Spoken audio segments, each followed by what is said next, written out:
एक वाक मैनू याद आया।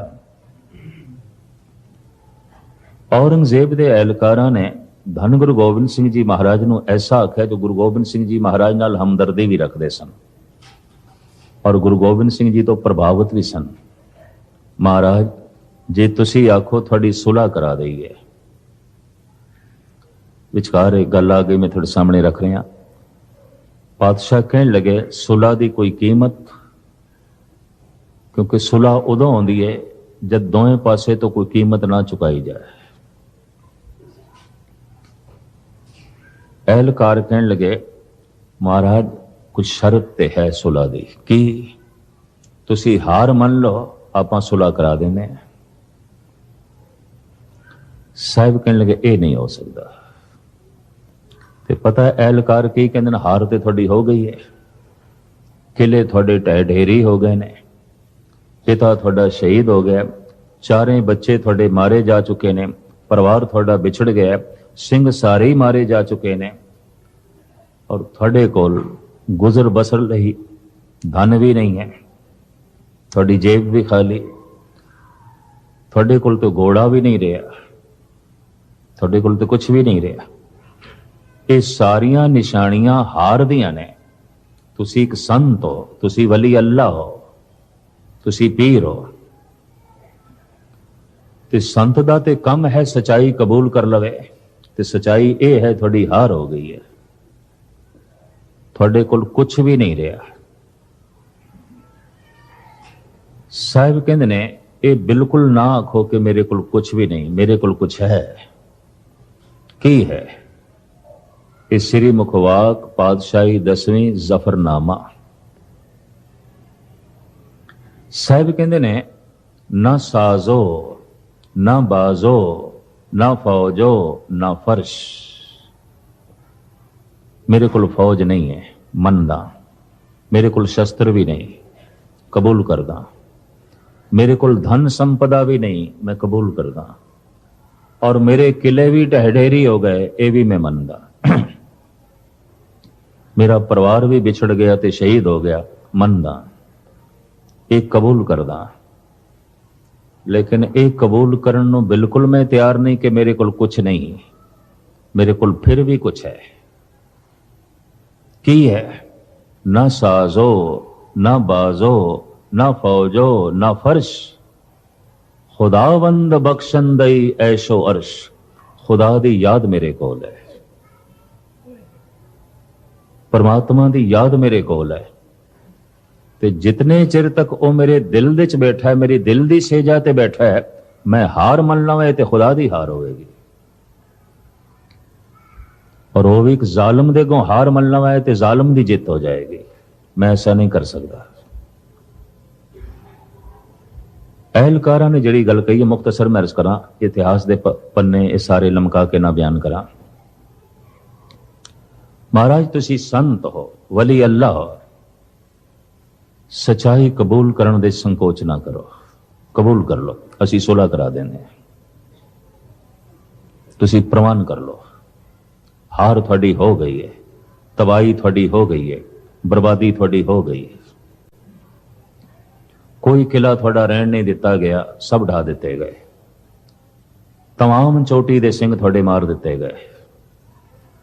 ते सिंघां दी गल एक पासे थोड़ा पिता शहीद, थोड़े बच्चे भी मार दिते गए।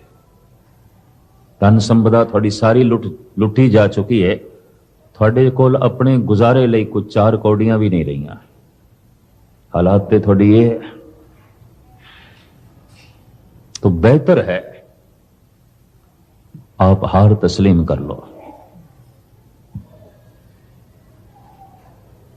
एहलकारा ने जद किया महाराज आप युद्ध करो, कुछ भी करो, असी इस दे नाल कुछ नहीं कहते, पर इतनी सच्चाई ते कबूल कर लो कि सब कुछ तबाह हो गया।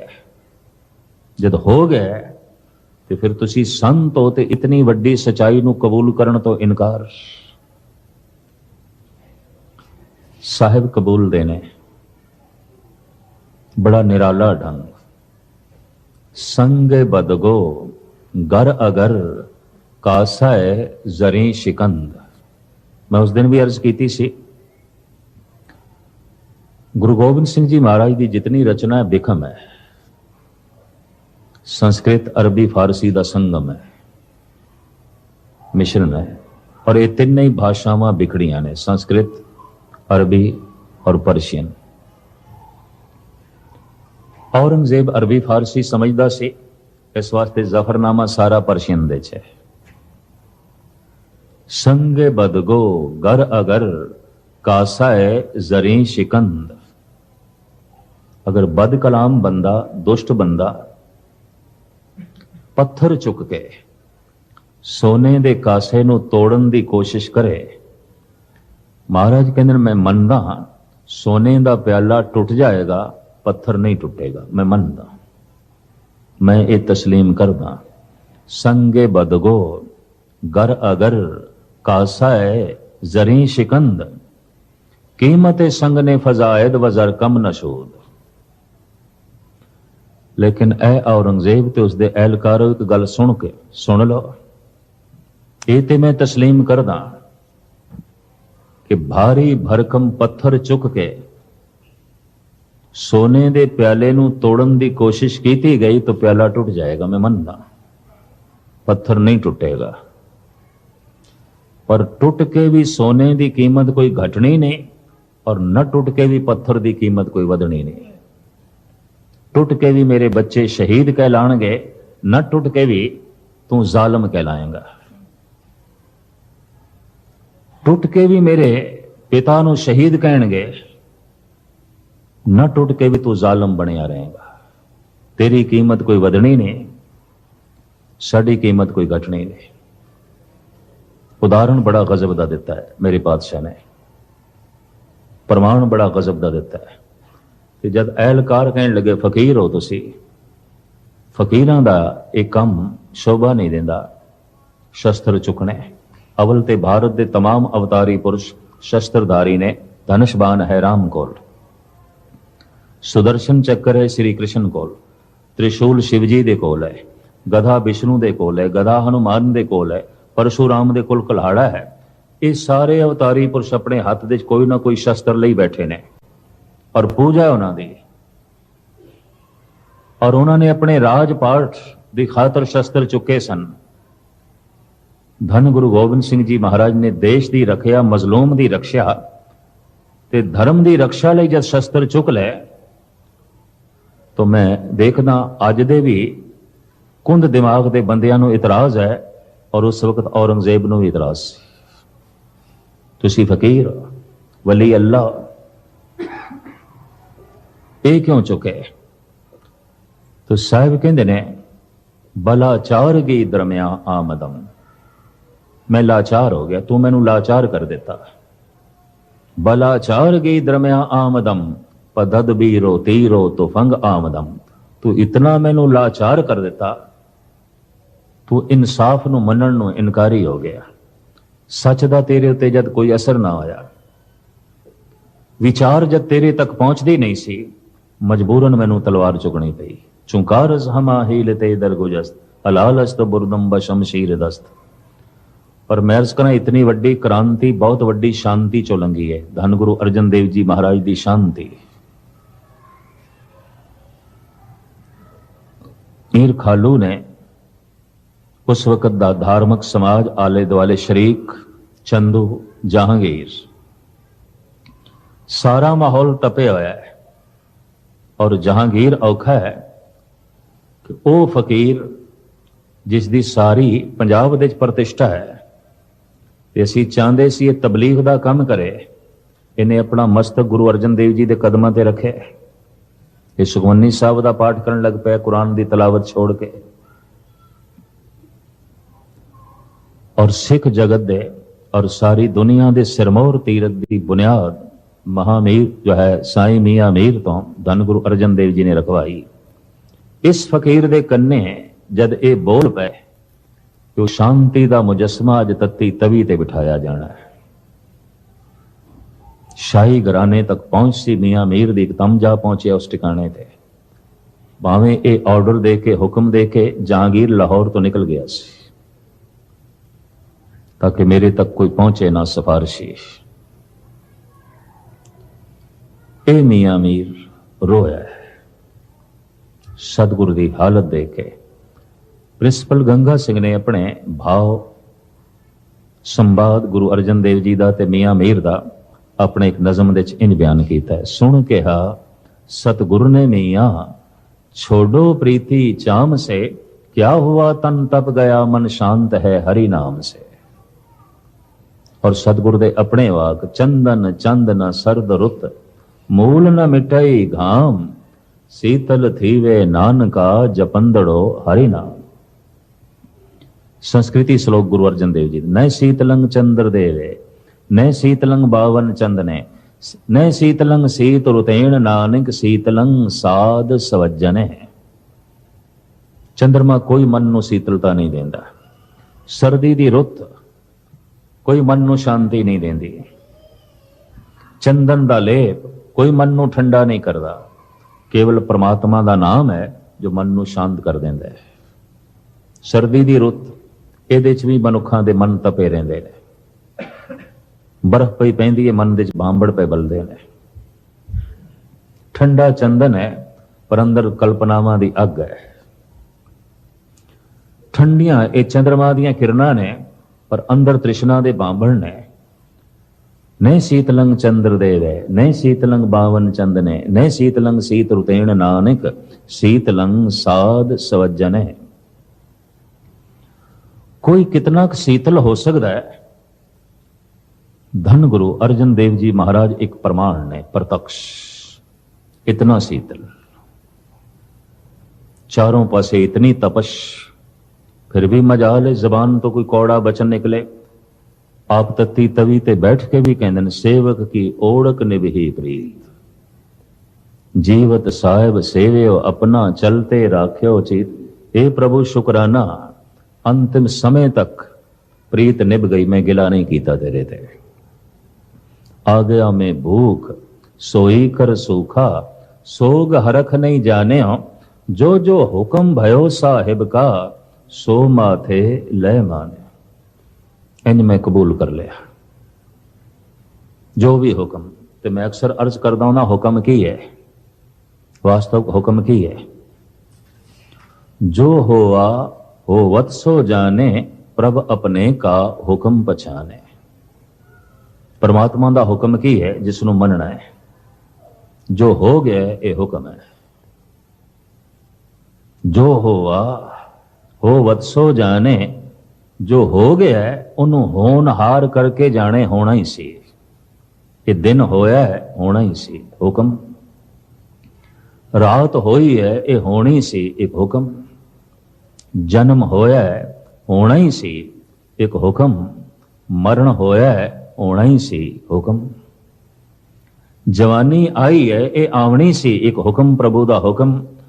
पर वृद्धावस्था आई है ते आवनी सी, एक हुक्म। नफा होया है होना ही सी, एक हुक्म। पर नुकसान होया है होना ही सी, एक हुक्म। कर्मां दी खेड और परमात्मा दा विधान, उसका हुक्म उस देते। इज्जत मिली है मिलनी सी, एक हुक्म। बेइज्जती हो गई है होनी सी, एक हुक्म। जो होवा हो वत सो जाने, जो हो गया है उन्हों समझ ले होना ही सी।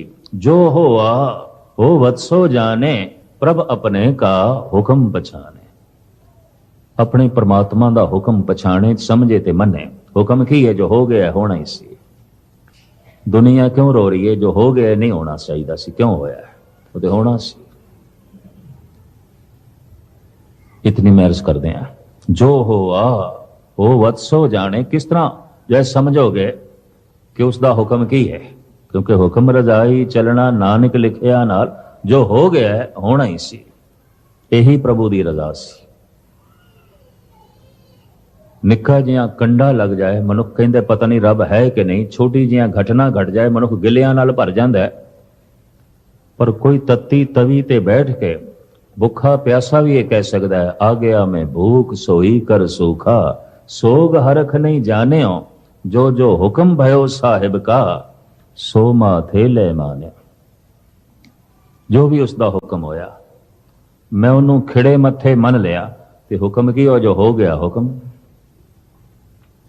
मैं अर्ज करा, ਮਨੁੱਖ ਅੱਧਾ ਹੁਕਮ ਕਬੂਲ ਕਰ ਸਕਦਾ, ਸਾਰਾ ਨਹੀਂ। ਜਨਮ ਹੋਇਆ ਹੈ, ਹੋਣਾ ਹੀ ਸੀ ਇਹ ਹੁਕਮ ਕਬੂਲ। ਮਰਨ ਹੋਇਆ ਹੀ, ਹੋਣਾ ਸੀ ਇੱਕ ਹੁਕਮ ਇਹ ਕਬੂਲ ਨਹੀਂ। ਜਵਾਨੀ ਆਈ ਹੈ, ਆਉਣੀ ਸੀ ਇੱਕ ਹੁਕਮ ਕਬੂਲ। ਬੁਢੇਪਾ ਆਇਆ ਹੈ, ਇਹ ਆਉਣਾ ਹੀ ਸੀ ਇੱਕ ਹੁਕਮ ਕਬੂਲ ਨਹੀਂ ਹੈ। ਪ੍ਰਵਾਨ ਨਹੀਂ ਹੈ, ਤਸਲੀਮ ਨਹੀਂ ਹੈ। नफा होया है, होना ही सी एक हुक्म कबूल, पर नुकसान हो गया है, होना ही सी एक हुक्म एक कबूल नहीं है, ये प्रवान नहीं है। और अद्धा हुक्म मनना, अद्धा ना मनना, समझ लो सारा ही नहीं मनिया। ये भी मैं अर्ज कर दिया, उन्हें हुक्म न समझे ही नहीं। कहो नानक जिन हुक्म पछाता, प्रभ साहिब का तिन भेद जाता। कितना भी खप जा, जो कुछ हो गया है होना ही सी। पिछों कर्मां दी श्रृंखला, पिछों लंबा चौड़ा विधान, पर जो हो गया है इनू समझी होना ही सी। बस इसनू तस्लीम कर ले, इनू कबूल कर ले। मोटे उदाहरण फिर मैं दे दिया। जन्म होया है, होना ही सी एक हुक्म। मरण होया है, होना ही सी एक हुक्म। जवानी आई है, आवनी सी एक हुक्म। बुढ़ेपा आया है, आवना ही सी एक हुक्म। ते जे जन्म ते मरण, जवानी ते बुढ़ेपा सब कुछ हुक्म दे चाहे, तो पुरखा जो कुछ भी होया सब हुक्म। जो होआ ओ वत्सो जाने, प्रभ अपने का हुक्म पछाने। बड़ी लंबी चौड़ी व्याख्या है। हुक्म मनन दी मूर्ति वेखनी होवे ते इक्को ही नाम सामने आंदा, धन गुरु अर्जन देव जी। हुक्म कबूल, आ गया मैं भूख सोई कर सूखा, सोग हरख नहीं जानिया, जो जो हुक्म भयो साहिब का, सो माथे ले माने।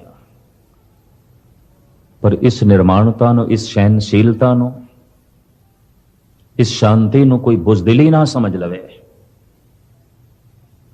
कोई कायरता ना समझ लवे। तो गुरु नानक दे 6वें रूप धन गुरु हरगोबिंद साहब जी महाराज ने क्रांति का रूप धारण कर लिया, तलवार चुक ली। इस शांति दे चों क्रांति निकली, इस सबर दे चों तलवार निकली। इसनों इस तरह लईए। मैं अपनी घटना भी थानू सरवण करा दिया, सामने आ गई, मैं पिछे ना मोड़ा। मैं बंगला साहब, सीसगंज साहब लड़ीवार कथा चलती है गुरु ग्रंथ साहब जी महाराज की। पिछले साल ही दास भोग पा के आया है। गालबन सन 63 ਦੇ ਗੁਰੂ ਗ੍ਰੰਥ ਸਾਹਿਬ ਦੀ ਕਥਾ ਆਰੰਭ ਹੋਈ ਸੀ, 92 ਸਮਾਪਤ ਹੋਈ, ਲਗਾਤਾਰ ਚੱਲਦੀ ਰਹੀ। ਜਿਸ ਦੇ ਸਿਰਫ ਜਨਵਰੀ ਦਾ ਮਹੀਨਾ ਦਾਸ ਕਰਦਾ ਰਿਹਾ, ਇੱਕ ਮਹੀਨਾ, ਬਾਕੀ ਹੋਰ ਗੁਣੀ ਜਨ ਮਹਾਂਪੁਰਖ ਕਥਾ ਕਰਦੇ ਰਹੇ। ਇਹ ਪਿਛਲੇ ਸਾਲ ਭੋਗ ਪਿਆ। ਸ਼ਲੋਕਾਂ ਤੇ ਜਦ ਬਾਣੀ ਆਈ ਗੁਰੂ ਤੇਗ ਬਹਾਦਰ ਸਾਹਿਬ ਜੀ ਦੇ, ਰਾਗਮਾਲਾ ਅੱਗੋਂ ਸੀ, ਤਾਂ ਦਾਸ ਨੂੰ ਬਾਰ-ਬਾਰ ਦਿੱਲੀ ਦੀ ਸੰਗਤਾਂ ਤੇ ਪ੍ਰਬੰਧਕ ਸੱਜਣਾ ਦੇ ਹੁਕਮਨਾਮੇ ਆਏ ਵੀ ਪਹੁੰਚੋ।